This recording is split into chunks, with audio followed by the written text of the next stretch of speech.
नमस्कार प्यारे साथियों, कैसे हो आप। आशा करता हूं आप सभी अपने घर आले नीले कुंज पर बिल्कुल जबरदस्त तंदुरुस्त और पुष्ट होंगे। प्यारे साथियों, समय अपना हो चुका और मैं आपके सामने आ चुका हूं, आपका मित्र, आपका दोस्त, आपका भाई, आपका सखा, आपके अपने लक्ष्य क्लासेज के वर्चुअल प्लेटफॉर्म पर। जैसा कि आप सबको पता है, आज अपना यह यूपी टेट का अंतिम प्रश्न पत्र रहने वाला है। जो भी आपके पहले, इसके पहले जो भी आपके प्रश्न पत्र हुए हुए, हर एक प्रश्न पत्र का अपन ने बहुत ही शानदार तरीके से, बहुत ही बेहतरीन तरीके से समाधान किया है। तो साथियों, इस कड़ी का यह एक अंतिम और प्रहार, जिसमें आज अपन लेकर आ रहे हैं 2013 में जो आपका यूपी टेट का पेपर लगा था उसके विषय में। तो एक बार फटाफट से सारे के सारे शेयर कर दिए ताकि मजा आज की इस कार्यशाला में, आज की इस बेहतरीन सेशन में, जिसमें पहला प्रश्न आपके सामने आ रहा है। पहला प्रश्न है, समष्टि का विपरीत अर्थ आखिर क्या होता है। समष्टि का विलोम शब्द क्या होता है वो अपन देखते हैं।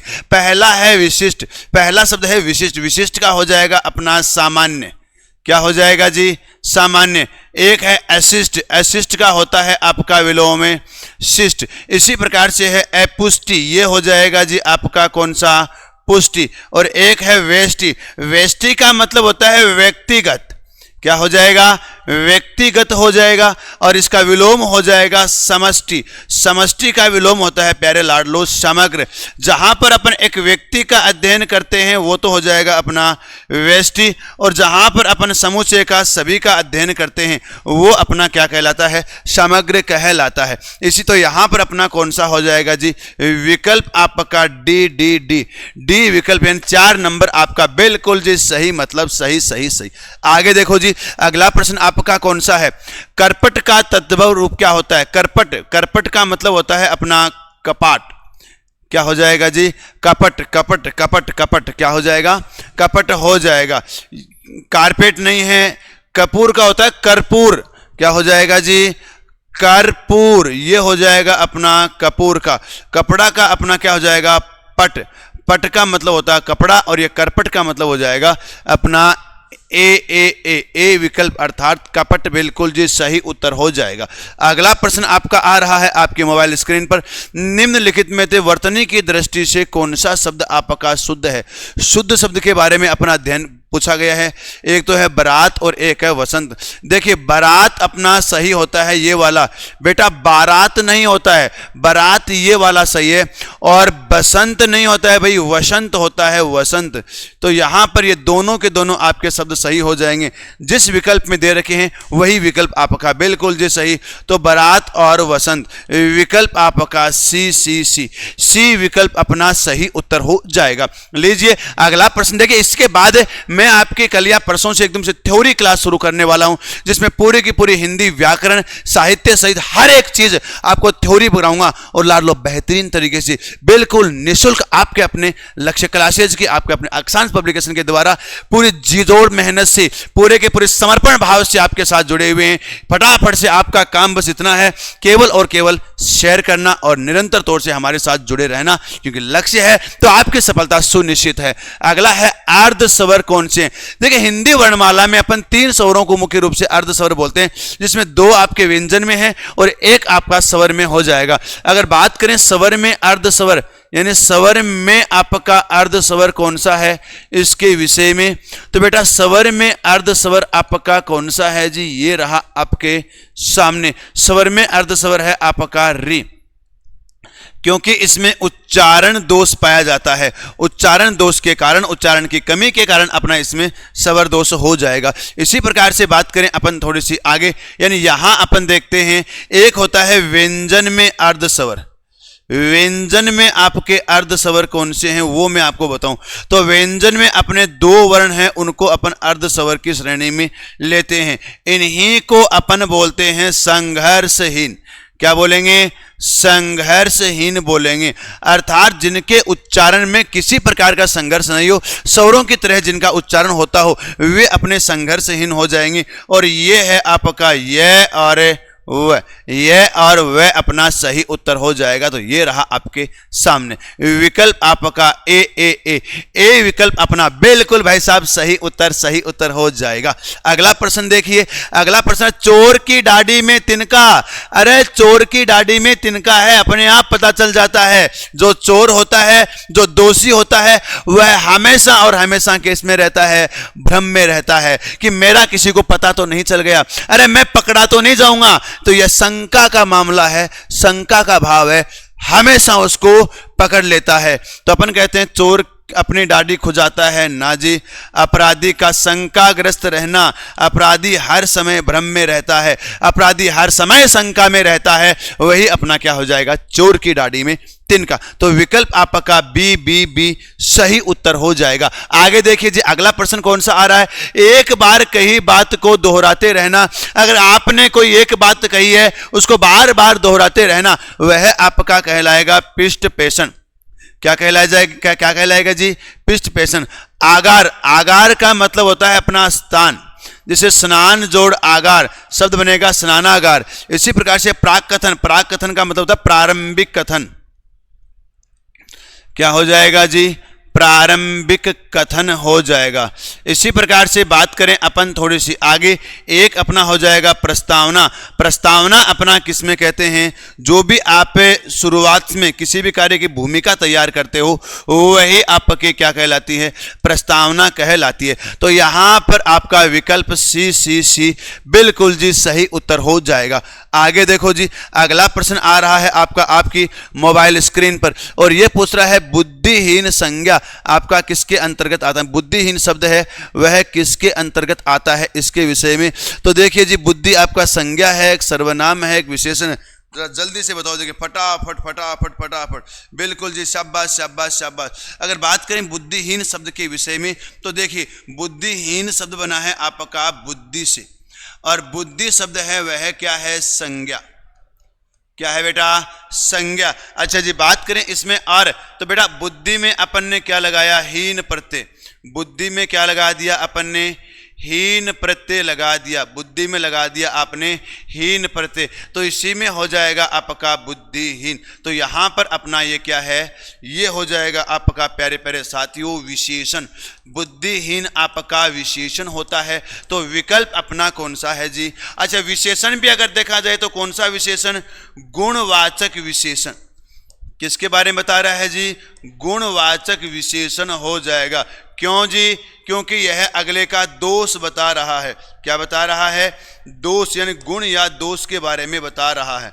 गुण या दोष का ज्ञान करवा रहा है, गुण या दोष का ज्ञान करवा रहा है। यही अपना कौन सा हो जाएगा, बुद्धिहीन। तो विकल्प आपका सी अपना सही उत्तर हो जाएगा। आगे देखो जी, अगला प्रश्न क्या है, छत से ईंट गिरी। छत से ईंट गिरी अर्थात पहले ईंट कहाँ थी, पहले ये मान लो अपना कोई भी एक मकान है, इस मकान की ये छत है, मुंडेर है, और यहाँ से आपकी ईंटें नीचे गिरी। तो पहले उसका स्थान ये था, अब ये था, अर्थात एक स्थान से दूसरे स्थान पर आई है, तो एक स्थान से क्या हुई है, अलग हुई है। क्या हुई है बेटा, अलग हुई है। और जहां पर भी अलग होने का भाव होगा, जहां पर भी अलगाव का भाव होगा, वहां पर अपना कौन सा हो जाएगा, अपदान तत्पुरुष हो जाएगा। विकल्प आपका ए विकल्प अपना सही उत्तर हो जाएगा। लीजिए, अगला प्रश्न आपका आ रहा है महौर्मी। ये शब्द है जी अपना महौर्मी का संधि विच्छेद क्या होगा। तो देखिए, शब्द बना हुआ है आपका महा जोड़, एक मिनट पहले शब्द लिखते हैं भाई पूरा। शब्द है आपका महौर्मी, शब्द है जी महौर्मी। तो देखिए, यहां पर अपना शब्द है आपका ओ, ये आपका क्या टूट रहा है, इसमें ओ टूट रहा है, ओ।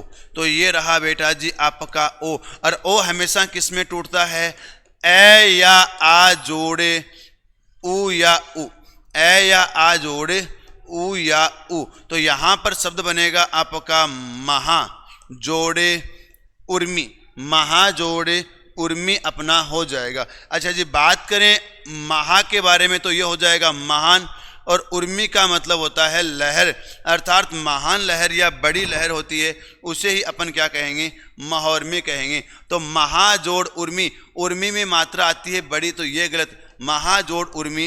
विकल्प आपका सी सी सी सी विकल्प अपना सही उत्तर हो जाएगा। अच्छा जी, संधि अगर पूछे जाए तो संधि भाई साहब कौन सी हो जाएगी इसमें, सिर पर एक चोटी, सीधा आपको ध्यान रखना है। इसमें क्या है जी, सिर पर एक चोटी दी गई है, और जहां पर भी सिर पर एक चोटी होती है, एक चोटी मतलब एक मात्रा होती है, वहां पर आपकी संधि कौन सी हो जाएगी जी, गुण संधि हो जाएगी। कौन सी संधि हो जाएगी रे लाडलो, गुण संधि होगी। तो यहां पर आपकी संधि कौन सी है, ये रहा विकल्प सी अपना सही उत्तर, और संधि है अपनी गुण मतलब गुण संधि। लीजिए बात करें अपन थोड़ी सी आगे, अगला है चराचरम जगत में, यानी चराचर ये जगत के लिए आता है, इसमें आपका आखिर समास कौन सा है। तो देखिए शब्द है आपका चराचर, संस्कृत के अनुसार है तो अपन कर देंगे चराचरम। क्या हो जाएगा, चराचरम। यहां से ये टूट रहा है, एक बार आप मैं को भूल जाओ जी यहां पर से, तो शब्द है अपना चराचर, तो ये आपका है चर या अचर। क्या हो जाएगा, एक बार इसको तोड़ो, चर या एचर, अर्थात संधि आपकी कौन सी हो रही है, दीर्घ संधि, और ये दोनों आपस में क्या हैं, विलोम शब्द। तो सीधा सीधा है, जहां पर विलोम शब्द आए वहां पर अपना कौन सा समास है, द्वंद्व समास। तो ये हो जाएगा चर या एचर, चर या एचर, या फिर अपन कह सकते हैं चर और एचर, दोनों अपने सही हैं, लेकिन ज़्यादा प्राथमिकता अपन चर या एचर को देंगे, यानी ये ऊपर वाला सही माना जाएगा, बाकी सही आपके दोनों हैं। तो विकल्प अपना कौन सा है जी, द्वंद्व समास, जिसमें दोनों पद प्रधान हो, दोनों पद प्रधान हो, वही आपका कौन सा होता है, द्वंद्व समास हो जाएगा, दोनों पद प्रधान हो। इसी प्रकार से बात करें अपन थोड़ी सी आगे, बहुव्रीहि में अपना क्या होता है जी, तीसरा पद प्रधान होता है, तीसरा या अन्य पद प्रधान, तीसरा या अन्य पद प्रधान होगा। अच्छा जी, बात करें अपन आगे कर्मधारय के बारे में, तो इसमें आपका दूसरा पद प्रधान, ये भी हो गया जी दूसरा पद प्रधान। और चर्चा करें अपन किसके विषय में, तत्पुरुष के बारे में, इसमें भी अपना कौन सा है, दूसरा पद प्रधान हो जाएगा। ये लीजिए भाई साहब, ये लीजिए, ये भी हो गया आपका दूसरा पद प्रधान। तो यहाँ पर विकल्प आपका बी बी बी बी अपना सही उत्तर हो जाएगा। शाबाश शाबाश शाबाश। लीजिए अगला प्रश्न आपका कौन सा है जी, अपन कह सकते हैं अभ्यागत का कौन सा आपका संधि विच्छेद है, अभ्यागत में अपना उपसर्ग कौन सा है। तो देखिए बात करें अपन अभ्यागत के बारे में, ये आपका कल का जो पीएसआई राजस्थान पुलिस पीएसआई का पेपर लगा था उसमें भी आया था भाई। यहाँ पर आपका शब्द है अभिजोड़ आगत, अभिजोड़े आगत, शब्द आपका क्या बना जी, अभ्यागत, अभिजोड़े आगत शब्द आपका हो जाएगा अभ्यागत। तो यहाँ पर उपसर्ग आपका कौन सा है, अभि, तो ये रहा आपका अभि उपसर्ग। अभय आपका उपसर्ग होता नहीं है, अभ्या नहीं होता, ए आपका उपसर्ग होता है, जो हिंदी का उपसर्ग है इसका अर्थ होता है नहीं, और अभि का मतलब होता है पहले। क्या हो जाएगा, पहले, या अपन कह सकते हैं पास, पहले या पास। और अभ्यागत है, इसका अर्थ होता है आपका मेहमान। क्या हो जाएगा जी, मेहमान हो गया। इसी को अपन कहते हैं पाहुना। अरे आओ जी बलम मारे पावण पधारा, तो यही अपने कौन सा है, पाहुना हो जाएगा, बिल्कुल जी मेहमान हो जाएगा।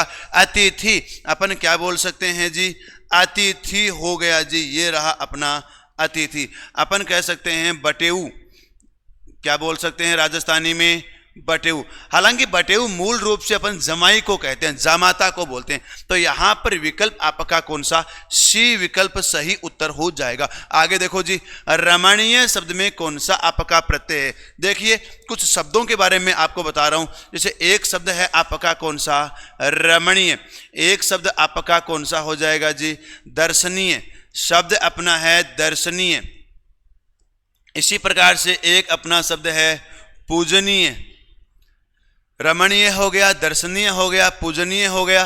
तो यहां पर एक हो गया आपका माननीय, शब्द है आपका माननीय। तो यहां पर देखिए पहला है रमणीय, तो ये हो जाएगा रम जोड़े ऐनीय, रम जोड़े ऐनीय, एक हो जाएगा दर्शनीय, तो ये शब्द हो जाएगा जी आपका दर्शन जोड़े ऐनीय, दर्शन जोड़े ऐनीय। और पूजनीय का अपना कौन सा हो जाएगा, पूज जोड़ ऐनीय, पूज जोड़े ऐनीय, ये शब्द हो जाएगा आपका पूजनीय। तो यहाँ पर अपन, अच्छा एक शब्द अपना कौन सा है, माननीय, तो यहाँ पर अपना बनता है मान जोड़े ऐनीय। बहुत बार आपके परीक्षा में आया हुआ है इन सब में, और एक आपका इन्हीं के अनुसार जुड़ा हुआ दिखाई देता है अपना पाणिनीय।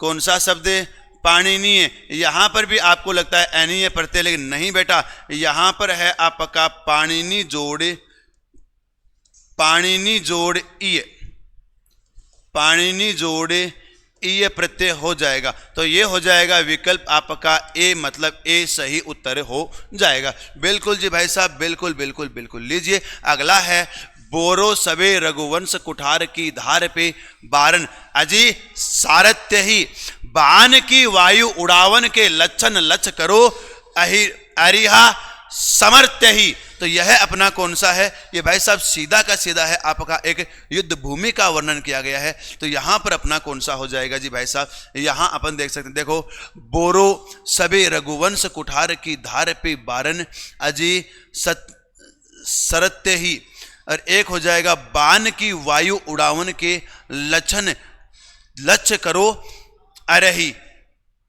यहां पर अपना है बेटा जी रौद्र रस। कौन सा हो जाएगा, रौद्र रस हो जाएगा। यानी परशुराम जी, परशुराम लक्ष्मण संवाद से लिया गया है, और परशुराम जी उनको कहते हैं कि रघुवंश की ये जो कुठार की धार है, इस पर पूरा का पूरा 1 मिनट में मैं वार दूंगा। तो ऐसा का ऐसा पूरा का पूरा समाप्त हो जाएगा, पूरा समूचा वंश में समाप्त कर दूंगा। अगला है, श्री गुरु चरण सरोज रजे निज मन मुकुर सुधार, बरनो रघुवर विमल जसे जोदायक फल चार। तो ये भाई साहब जब भी आप अपने पढ़ते हो आप रामायण, या अपन कह सकते हैं जब अपन हनुमान चालीसा पढ़ते हैं, तो उससे पहले यह अपना दोहा दिया गया है। तो यह है बेटा दोहा, यह आपका कौन सा हो जाएगा, दोहा छंद हो जाएगा। कौन सा है जी, दोहा छंद। और दोहा छंद का मात्रा विधान होता है आपका 13-11, अर्थात विषम चरण में तो अपना क्या आ जाएगा जी 13, और सम चरण में आपका क्या आ जाएगा 11 आ जाएगा। अच्छा जी, जो सम चरण है इसके अंत में आपको क्या मिलता है, गुरु लघु। इसके अंत में आपको गुरु लघु मिलेगा। तो ये लो जी, तो यहाँ पर अपना हो जाएगा दोहा छंद विकल्प आपका ए। दोहा का उल्टा होता है सोरठा, अर्थात सोरठा में हो जाएगा 11-13, इसमें हो जाएगी आपकी 24 मात्राएं, जिसमें 11-13 का आपका यति रहती है। तो ये लीजिए अगला है बैरवे, ये आपका वर्णिक छंद हो जाएगा। तो यहाँ पर बात करते हैं अगला, निम्नलिखित में से कौन सा वाक्य शुद्ध है, मोहन और गीता गा रही है। बेटा गा रही है नहीं, बहुवचन और लगाया गया है। अगर या लगाया हुआ होता तब तो अपन सोचते इसके विषय में, लेकिन और लगाया हुआ है, और लगाया है तो बहुवचन क्रिया आ जाएगी। तो यहाँ पर एक वचन, यहाँ पर एक वचन, ये दोनों तो काट दो। मोहन और गीता गा रहे हैं, तो यही अपना विकल्प सी सही उत्तर हो जाएगा। गा रही है नहीं भी गा, अगर दोनों के दोनों स्त्रीलिंग होता तो गा रहे हैं गा रही हैं हो जाता। तो विकल्प आपका सी। आगे देखो जी, इन शब्दों में से कौन सा शब्द हिंदी शब्दकोश के सबसे अंत में आएगा, सबसे लास्ट में आपका कौन सा है, क्लीव है, कर्म है, कर्म कृषक है, या फिर अपन कह सकते हैं क्या है जी भाई साहब, कृषाणु है। तो यहां पर देखिए पहला है क्लीव, तो ये हो जाएगा कै, सबका आप वर्ण विश्लेषण कर दो, अपने आप आपका उत्तर निकल जाएगा। लीजिए, तो पहला है अपना कै, कै में आपका जुड़ा हुआ है ले, ले के बाद है अपना ई के बाद है आपका वै के बाद है अपना ए। इसी प्रकार से बात करें थोड़ी सी आगे, अगला है क्रम, क्रम में अपन देखते हैं जी, पहले है कै, कै के बाद है रे के बाद है आपका ए के बाद है अपना मैं, और मैं के बाद अपना क्या आ जाएगा पुनः है ए। अगला है आपका कृषक, यह हो जाएगा जी अपना क्या जी कै, कै के आगे आपका री, री के आगे अपना श, श के आगे अपना ए के आगे कै और कै के बाद है ए। आगे देखो जी अगला कौन सा है, कृषाणु। तो ये है आपका कै, कै के आगे है री, री के आगे है श, श के आगे है अपना आ और आ के आगे है न, न के आगे आपका क्या हो जाएगा उ। क्या हो जाएगा जी, ऊ हो जाएगा। अब देखिए इनके अनुसार अपन जो पहले पहले कट रहा है उसको काट दो, क्योंकि जो समान है उसके अनुसार कभी भी अपन क्या नहीं कर सकते जी, भेद नहीं कर सकते। क्या नहीं कर सकते बेटा, उसके अनुसार कभी भी आप भेद नहीं कर सकते। तो ये लीजिए अपन पहले उनको काटते हैं। तो सबसे पहले अपना कौन सा है, कै, कै के बाद ल। देखो कै कै कै सब में क्या आ रहा है तो कै को काट दो। कै के बाद यहाँ पर है आपका ल, यहाँ पर अपना है रे, यहाँ पर री और यहाँ पर री। तो बेटा पहले आएगा आपका इन दोनों में से, तो ये है री और री। अच्छा जी बात करें अपन इसके आगे, तो ये री री समान है, फिर यहाँ पर ये से और यहाँ पर ये से। तो एक नंबर पर अपना कौन सा हो गया, एक नंबर पर हो गया आपका ये वाला, दो नंबर पर ये वाला। अब यहाँ पर देखिए पहले ल है और पहले र है, तो तीन नंबर पर आपका ये वाला और चार नंबर पर अपना ये वाला। अब सबसे अंत में पूछे, सबसे पहले पूछे, जो भी है वो आपके सामने आ गया। अगर सबसे पहले पूछे तब तो ये आ गया, सबसे अंत में पूछे तब आपका ये आ गया, कलिब हो जाएगा। तो ये रहा सबसे अंत में पूछा गया है, तो विकल्प आपका ए सही उत्तर हो जाएगा। आगे देखो जी अगला आपके कुछ गद्य शिक्षण यानी कुछ शिक्षण विधियों के प्रश्न आ रहे हैं। ये बोल रहा है हिंदी गद्य शिक्षण की पाठ योजना के उद्देश्य कथन कहाँ आता है। देखिए अगर बात करें पाठ योजना के विषय में, तो वहां पर आपका उद्देश्य कथन का प्रयोग कहाँ किया जाता है, तो यहां पर अपन कह सकते हैं पाठ योजना में सबसे पहले देखो, तो सबसे पहले तो अपन कह सकते हैं अध्ययन अध्यापन उद्देश्य। सबसे पहले आपके क्या आ जाएंगे, अध्ययन अध्यापन उद्देश्य। क्या आ जाएंगे जी, अध्ययन अध्यापन उद्देश्य। उसके बाद आएगी आपकी प्रस्तावना। क्या आ जाएगी, प्रस्तावना प्रश्न। तो ये हो गई अपने प्रस्तावना, बालकों के पूर्व ज्ञान। प्रस्तावना का मूल उद्देश्य होता है बिंदु के साथ बालकों के पूर्व ज्ञान को जोड़ना। एक अपना प्रस्तावना के बाद आता है जी उद्देश्य कथन। प्रस्तावना के बाद क्या आ जाएगा, उद्देश्य कथन। अच्छा जी उसके बाद उद्देश्य कथन के बाद अपन कहते हैं प्रस्तुतिकरण। उसके बाद अपना क्या हो जाएगा, प्रस्तुतिकरण। प्रस्तुतिकरण के बाद अपने कौन से, बोध प्रश्न, और फिर अपने कौन से हो जाएंगे, यानी प्रस्तुतिकरण के बाद अपना बोध प्रश्न, और बोध प्रश्न के बाद अपना क्या है, गृह कार्य। गृह कार्य, और अंत में है आपका मूल्यांकन।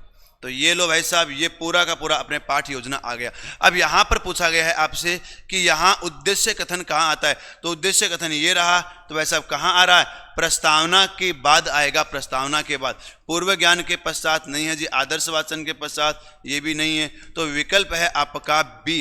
बी विकल्प अपना सही उत्तर हो जाएगा। बिल्कुल जी, साधु साधु। लीजिए अगला प्रश्न आ रहा है, शब्द का अर्थ प्रकट करने हेतु कौन सा तरीका सर्वाधिक उपयुक्त होता है। व्याख्यान करके ना जी, भ्रमण करके ना जी, चित्त निर्माण। देखो चित्त निर्माण मूल रूप से तो अच्छा रहता है, लेकिन हर एक शब्द का आप चित्त निर्माण नहीं कर सकते। तो यहाँ पर अपना कौन सा हो जाएगा, वाक्य प्रयोग। वाक्य प्रयोग है वह आपका मस्ट है, वह आपका बहुत ज़्यादा जरूरी है। तो विकल्प अपना है ए।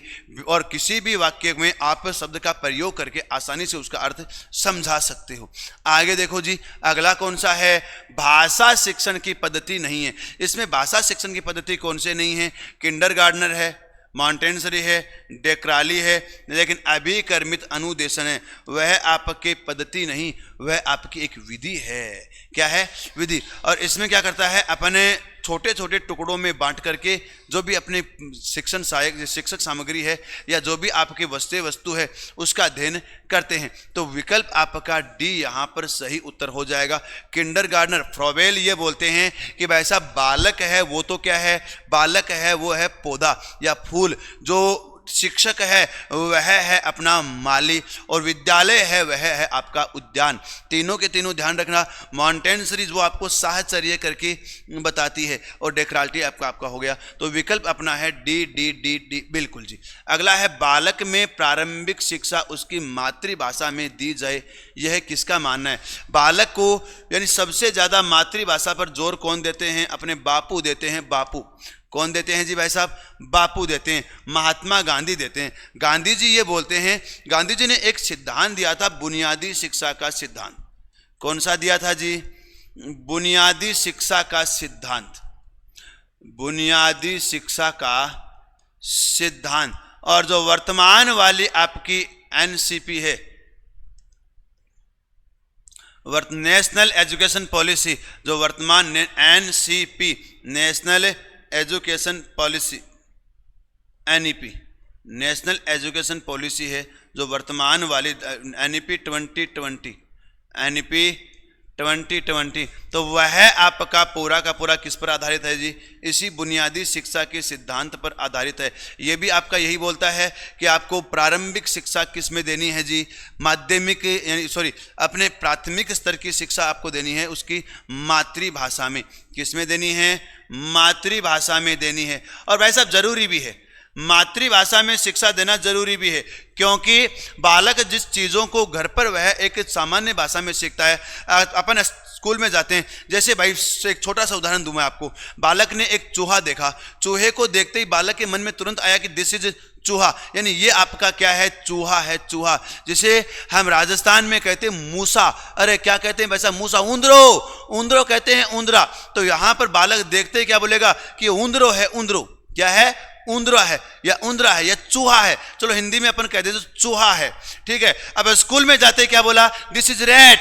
क्या है? This is rat. तो बालक के ये सोचेगा भाई घर पर मेरे को गलत बताया गया या फिर ये अध्यापक गलत बता रहा है, और वह घर जाते ही आपको बोलेगा कि माता जब मैंने आज स्कूल में चूहा देखा तो अध्यापक ये कह रहा कि ये रेट है, आपने तो मुझे ऊंदरा बताया था या आपने तो मुझे चूहा बताया था। बस यही तो है। इसीलिए बुनियादी शिक्षा आपकी प्रारंभिक शिक्षा यानी प्रारंभिक स्तर पर बुनियादी शिक्षा जरूरी है। तो विकल्प आपका बी सही उत्तर हो जाएगा। आगे देखो जी, अगला है व्याकरण शिक्षण के उपयुक्त नहीं है। आगमन विधि बिल्कुल है, निगमन विधि बिल्कुल है, अव्याकृति प्रणाली बिल्कुल है, कक्षा विनय विधि यह आपकी नाटक शिक्षण की विधि है।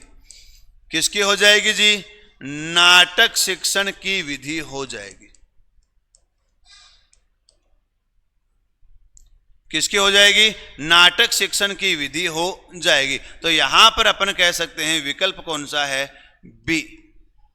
विकल्प अपना बी नहीं, सॉरी डी, डी विकल्प आपका सही उत्तर हो जाएगा यहां पर। हाँ जी, तीनों के तीनों आपके हैं। आगे देखो जी, अगला आपका कौन सा है? आनंद कादम्बिनी। आनंद कादम्बिनी है वह कहां से प्रकाशित होती थी? तो भाई साहब यह आपकी प्रकाशित होती थी मिर्जापुर से। कहां से होती थी भाई? मिर्जापुर से होती थी, मिर्जापुर। आनंद कादम्बिनी। लीजिए बात करें अपन इसी प्रकार से आगे। अगला है आदिकाल की रचना कौन सी है? इनमें से आदिकाल की रचना कौन सी है? तो मैं थोड़ा सा इसके संदर्भ में आपको बताना चाहूँ। हर एक का रचना काल अपन देखते हैं, हर एक का रचना वर्ष अपन देखते हैं। तो ये आपकी है अपने 1550 ईस्वी के आसपास, अपने मलिक मोहम्मद जायसी जी के द्वारा लिखी हुई है, और यह अपने वर्ण ज्ञान के ऊपर आधारित है। किस पर ज्ञान पर आधारित है भाई? वर्ण ज्ञान पर आधारित है। अखरावत ये चीज भी पूछी गई है। अगला है छत्रसाल दशक। छत्रसाल दशक है वह अपनी जी भाई साहब कब रची गई है? यह लगभग आपके 1470 से 1400 नहीं भाई 1670 से लेकर के 1680 के मध्य लिखी गई है, और यह अपनी लिखी गई है कवि भूषण के द्वारा। कवि भूषण है, उन्होंने छत्रसाल और शिवाजी दोनों का आश्रय पाया और दोनों के बारे में समान रूप से लिखा है। उन्होंने लिखा है कि शिवा को बखानूं या बखानूं छत्रसाल को, यानी मैं शिवाजी का बखान करूं या फिर छत्रसाल का बखान करूं, दोनों मेरे लिए क्या है? अविस्मृत है, दोनों मेरे लिए महत्वपूर्ण है। अगला है आपका दीपशिखा। दीपशिखा महादेवी वर्मा की लिखी हुई है, और यह है आपकी 1942 महादेवी की आपकी लिखी हुई है, महादेवी जी वर्मा। अच्छा जी, बात करें अपन किसके विषय में? खुमान रासो। खुमान रासो है वह सही समय तो नहीं ज्ञात है, लेकिन 9वीं सदी में 9वीं सदी में यह लिखी गई है और इसके रचनाकार हैं आपके दलपति विजय। कौन है जी? दलपति विजय इसके रचनाकार हो जाएंगे। तो ये लीजिए भाई साहब, तो यहां पर अपना कौन सा है? आदिकाल। आदिकाल का मतलब आपकी जो 1100 नहीं भाई, जो आपकी 1450 से पहले, 1450 से पहले की जो रचना है, क्योंकि 1450 से अपन भक्ति काल का शुरुआत मानते हैं। तो यहां पर अपनी कौन सी है? खुमान रासो। विकल्प आपका कौन सा है जी? डी डी डी डी विकल्प आपका सही उत्तर हो जाएगा। आगे देखो जी, काहेरी नलिनी तुम कुम्हलानी तेरे ही नाली सरोवर पानी, यह आपकी किसकी लिखी गई है? तो बेटा सीधी की सीधी है, यह आपके कबीर दास जी की पंक्तियां हैं, कबीर दास जी के द्वारा लिखी गई है। इसी प्रकार से बात करें अपन थोड़ी सी आगे, अगला है आचार्य रामचंद्र शुक्ल। आचार्य रामचंद्र शुक्ल का निबंध संग्रह कौन सा? ये सारे के सारे आपके निबंध संग्रह है, लेकिन जो आपका कौन सा है जी? ये जो आपके सामने दिखाई दे रहा है कौन सा? क्षण बोले कण मुस्काए। क्षण बोले कब मुस्कुराए, यह अपने प्रभाकर जी का है और यह मूल रूप से अपन देखें तो रिपोर्टाज संग्रह है। बाकी के सारे अपने कौन से हैं? यहां पर अपन कह सकते हैं निबंध संग्रह। पहला है माटी के फूल, यह आपका राम वृक्ष बेनीपुरी जी के द्वारा लिखा गया है। राम वृक्ष बेनीपुरी किसके द्वारा लिखा गया है जी? अपन कह सकते हैं राम वृक्ष बेनीपुरी। ये हो गए अपने राम वृक्ष बेनीपुरी। अच्छा जी, बात करें थोड़ी सी आगे, अगले आपके कौन सी हैं? अगले हो जाएंगे जी अपने चिंतामणि। चिंतामणि आपका किसका लिखा गया है? ये अपन कह सकते हैं चिंतामणि, ये आपको सबको पता है रामचंद्र शुक्ल जी का लिखा हुआ है। रामचंद्र शुक्ल जी की रचना है, रामचंद्र शुक्ल। और इसमें सबसे महत्वपूर्ण है उत्साह है। सबसे महत्वपूर्ण अपना कौन सा निबंध है जी? उत्साह है निबंध सबसे महत्वपूर्ण है। अगला है आपका कौन से? क्षण बोले कण मुस्काए, ये कन्हैया लाल मिश्र प्रभाकर जी की रचना है। किनकी रचना है जी? कन्हैया लाल मिश्र। कन्हैया लाल मिश्र प्रभाकर, कन्हैया लाल मिश्र प्रभाकर जी की रचना है और यह एक रिपोर्टाज संग्रह है। कौन सा है? रिपोर्टाज संग्रह। यह आपकी रिपोर्टाज संग्रह है। अगला है आलोक पर्व, यह अपने हजारी प्रसाद द्विवेदी जी की द्वारा लिखी गई है। हजारी प्रसाद द्विवेदी जी, हजारी प्रसाद द्विवेदी जी की द्वारा लिखी गई है। तो यहां पर अपना किसका पूछा? रामचंद्र शुक्ल जी का कौन सा है? बी। विकल्प आपका बी सही उत्तर हो जाएगा। बिल्कुल जी भाई साहब, बिल्कुल बिल्कुल बिल्कुल। लीजिए अगला प्रश्न आ रहा है, राष्ट्रवादी कवि रामधारी सिंह दिनकर को उर्वशी के लिए भारतीय ज्ञानपीठ पुरस्कार कब प्रदान किया गया? देखिए मैं थोड़ा सा आपको ज्ञानपीठ पुरस्कार के बारे में बताता हूं। ज्ञानपीठ पुरस्कार है वह हिंदी साहित्य का सबसे बड़ा पुरस्कार है। ज्ञानपीठ पुरस्कार यह आपका साहित्य का सबसे बड़ा पुरस्कार, केवल हिंदी साहित्य नहीं भी, साहित्य का सबसे बड़ा पुरस्कार है। साहित्य का सबसे बड़ा पुरस्कार, सबसे बड़ा पुरस्कार है जी। अच्छा जी, बात करें अपन इसके विषय में, इसमें दिया क्या क्या जाता है वो अपन देखें। तो एक तो अपन कह सकते हैं वाग देवी की प्रतिमा, क्या हो जाएगा? वाग देवी की प्रतिमा। एक तो ये हो गया अपना, ये है अपन कह सकते हैं जी वाग देवी की प्रतिमा। वाग देवी की प्रतिमा। इसके अलावा एक कह सकते हैं जी अपने शॉल, शॉल।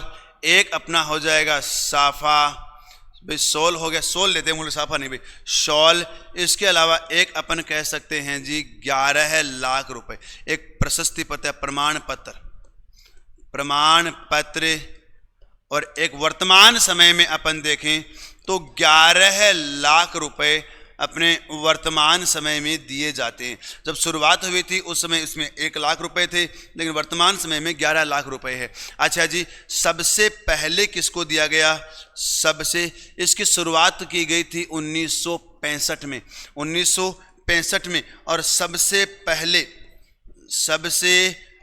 पहले ये दिया गया था जी शंकर कुरूप, मलयालम के एक लेखक थे जो इनका नाम था जी अपना शंकर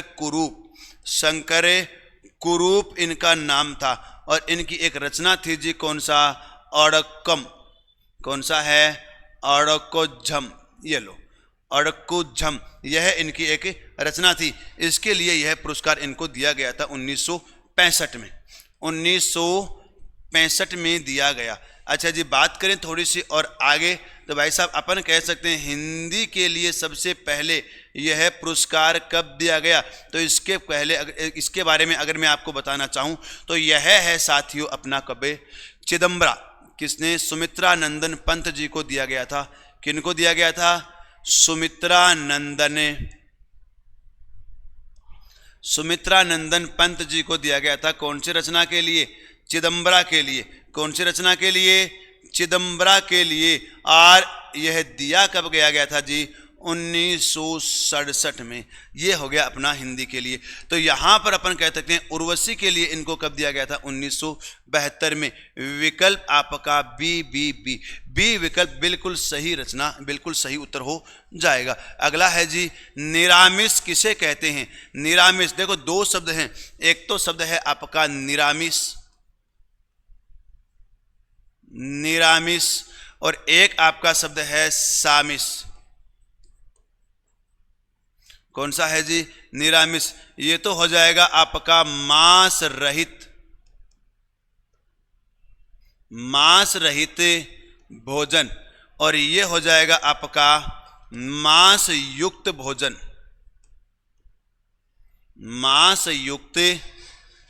भोजन।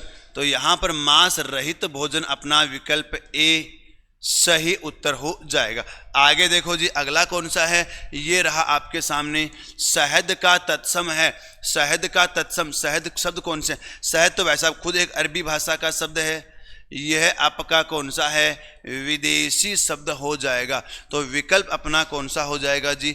सी। हाँ, यहाँ पर ए अपने लगाई दिया था, तो सी विकल्प आपका बिल्कुल सही मतलब सही उत्तर हो जाएगा। बात करें अपन थोड़ी सी और आगे, अगला प्रश्न आपका कौन सा है? वनिता का अर्थ क्या होता है? देखिए, बात करें अगर अपन वनिता के पर्यायवाची के बारे में, तो ये है बेटा, देखो वनिता अपन कहते हैं नारी को, वनिता अपन कहते हैं स्त्री को, वनिता अपन कहते हैं महिला को, वनिता अपन कहते हैं सुंदरी को, वनिता अपन कहते हैं जी किसे? नारी हो गया कामिनी को, ये अपना क्या हो जाएगा?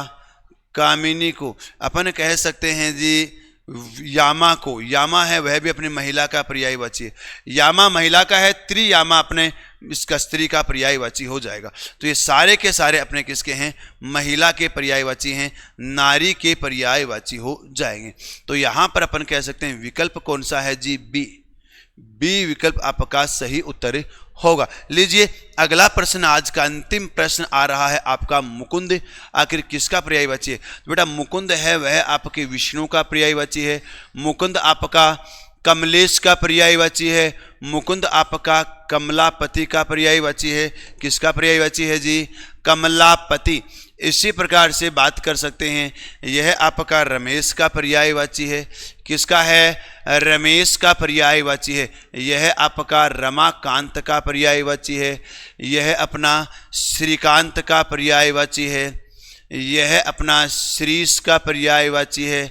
इसी प्रकार से बात करते हैं अपन आगे, यह आपका श्रीपति का पर्यायवाची है। यानी सीधी सी बात है, यह अपने सारे के सारे किसके पर्यायवाची हो जाएंगे? नारायण भगवान विष्णु के पर्यायवाची हो जाएंगे, हरि के पर्यायवाची हो जाएंगे। तो विकल्प अपना है ए। ए विकल्प आपका सही उत्तर हो जाएगा। लीजिए बात करें अपन थोड़ी सी आगे। तो साथियों ये सेशन होता है अपना समाप्त। एक बार फटाफट से बताइए, देखिए सेशन आपको कैसा लगा। किसी भी प्रश्न में अगर आपको डाउट हो तो बेटा जी स्क्रीनशॉट लेकर के कवि मुकेश मारवाड़ी इंस्टाग्राम आईडी पर भेज दीजिए, या फिर आप यहां पर कॉपी पेस्ट कर दीजिए। मैं भाई साहब आपके हर प्रश्न का उत्तर दूंगा, हर एक प्रश्न में निजी तौर पर आपका देखता हूं। तो लीजिए बाकी बातें करेंगे अपन अगले सेशन में। कल से या परसों से मैं आपके लिए शुरुआत करने जा रहा हूं हिंदी व्याकरण की पूरी थ्योरी, पूरे के पूरे साहित्य का परिचय, पूरे के पूरे अपने मूल रूप से जो अपना यह साहित्य इतिहास है इसका परिचय, हर एक चीज के बारे में आपको बताने वाला हूं। तो एक बार से फटाफट से जिन्होंने अभी तक शेयर नहीं किया ना बेटा, जल्दी से शेयर कर दो, जल्दी से। और बाकी बातें करेंगे अपन अगले सेशन में। तब तक के लिए राम राम, जय हिंद, जय भारत, जय जय राजस्थान, खमा गणिसा, जय लक्ष्य, विजय लक्ष्य।